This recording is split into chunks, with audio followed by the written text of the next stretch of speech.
సహోదరులారా, ఆ కాలములను గూర్చియు ఆ సమయములను గూర్చియు మీకు వ్రాయనక్కర్లేదు. రాత్రివేళ దొంగ ఎలాగు వచ్చునో అలాగే ప్రభువు దినము వచ్చునని మీకు బాగుగా తెలియను. లోకులు నెమ్మదిగా ఉన్నది, భయమేమియూ లేదని చెప్పుకొనుచుండగా గర్భిణీ స్త్రీకి ప్రసవ వేదన వచ్చునట్లు వారికి ఆకస్మికముగా నాశనము తటస్థించును గనుక వారెంత మాత్రమును తప్పించుకొనలేరు. సహోదరులారా, ఆ దినము దొంగవలే మీ మీదికి వచ్చుటకు మీరు చీకటిలో ఉన్నవారు కారు. మీరందరూ వెలుగు సంబంధులను పగటి సంబంధులనై ఉన్నారు. మనము రాత్రివారము కాము, చీకటి వారము కాము. కావున ఇతరుల వలె నిద్రపోక మెలకువగా ఉండి మత్తులము కాక యుందుము. నిద్రపోవువారు రాత్రివేళ నిద్రపోవుదురు, మత్తుగా ఉండువారు రాత్రివేళ మత్తుగా ఉందురు. మనము పగటివారమై ఉన్నాము గనుక మత్తులమై ఉండక విశ్వాస ప్రేమలను కవచము, రక్షణ నిరీక్షణయను శిరస్త్రాణమును ధరించుకొందుము.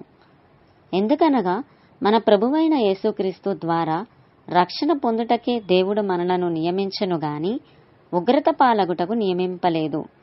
మనము మేలుకొనియున్నను నిద్రపోవుచున్నను తనతో కూడా జీవించు నిమిత్తము ఆయన మన కొరకు మృతి పొందెను. కాబట్టి మీరిప్పుడు చేయుచున్నట్టుగానే ఒకనినొకడు ఆదరించి ఒకనికొకడు క్షేమాభివృద్ధి కలగజేయుడి. మరియు సహోదరులారా, మీలో ప్రయాసపడుచు ప్రభువునందు మీకు పైవారయ్యుండి మీకు బుద్ధి చెప్పు వారిని మన్నన చేసి వారి పనిని బట్టి వారిని ప్రేమతో మిక్కిలి ఘనముగా ఎంచవలెనని వేడుకొనుచున్నాము. మరియు ఒకనితోనొకడు సమాధానముగా ఉండుడి. సహోదరులారా, మేము మీకు బోధించున్నది ఏమనగా అక్రమముగా నడుచుకొని వారికి బుద్ధి చెప్పుడి, ధైర్యము చెడిన వారిని ధైర్యపరచుడి, బలహీనులకు ఓతనీయుడి, అందరి ఎడల దీర్ఘశాంతము గలవారై ఉండుడి. ఎవడును కీడునకు ప్రతికీడు ఎవనికైనను చెయ్యకుండా చూచుకొనుడి. మీరు ఒకని ఎడల ఒకడును మనుషులందరి ఎడలను ఎల్లప్పుడూ మేలైన దానిని అనుసరించి నడుచుకొనుడి.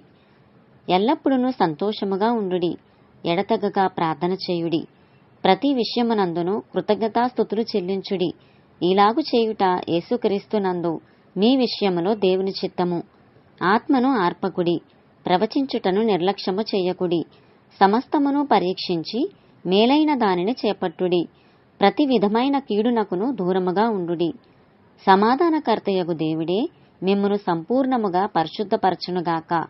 మీ ఆత్మయు జీవమును శరీరమును మన ప్రభువైన యేసుక్రీస్తు రాకడయందు నిందారహితముగాను సంపూర్ణముగాను ఉండునట్లు కాపాడబడునుగాక.